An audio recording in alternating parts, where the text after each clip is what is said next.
Hi everyone, I'm Dennis Snow, and this is Speaking of Service Excellence. Most of us have grown up with the old business adage, the customer is always right. Well, if you've been in the real world for any time at all, you know that the customer is often wrong. They didn't see the sign, read the directions, arrive on time, buy the right part, give the right specifications, etc., etc. Companies screw up often enough, but so do customers. When I was working at Walt Disney World, our philosophy was, the guest may not always be right, but they will always be our guest. That's a great philosophy.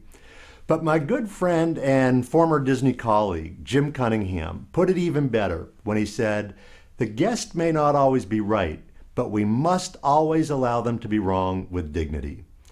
I just love the way Jim put it.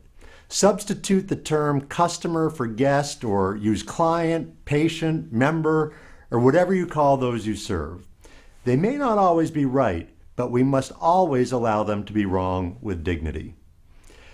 Letting the customer maintain his or her dignity in an uncomfortable or embarrassing situation is the sign of a true professional. It's easy to roll your eyes or somehow flaunt your knowledge or authority when a customer makes a mistake or is just plain wrong about something.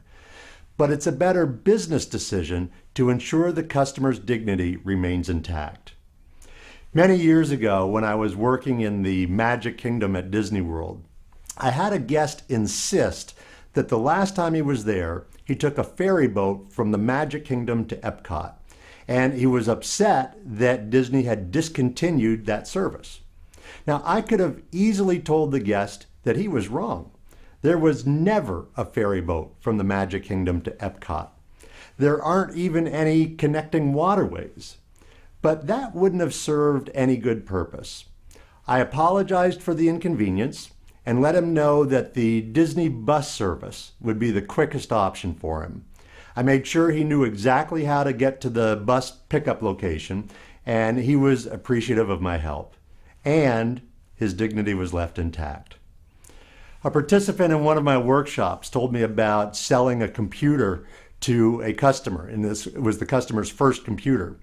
He later received an irate phone call from the customer saying that the computer he sold him wasn't working and demanded someone come and fix it.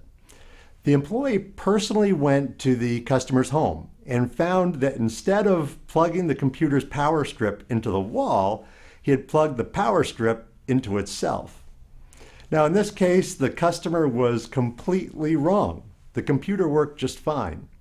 But instead of embarrassing the customer, he discreetly fixed the problem, helped the customer get the computer up and running, and said to call if he had any other issues. The customer's dignity was left intact. The secret to maintaining the customer's dignity is to put yourself in the customer's position. They might be overwhelmed or confused, or they're just plain wrong. Whatever the situation, it's important to remember that things we might deal with multiple times a day, our customers usually do not. They aren't trying to aggravate us, and they're looking for help. But some people in some businesses, unfortunately, see these situations as an opportunity to belittle, ridicule, or just flaunt their superior knowledge, and customers end up embarrassed or even angry. And angry or embarrassed customers are not a recipe for business success. But those who handle situations with compassion and empathy are the ones who see the big picture and generate intense customer loyalty, and they're appreciated. So here's something to think about. What are some typical situations in which your customers are sometimes wrong?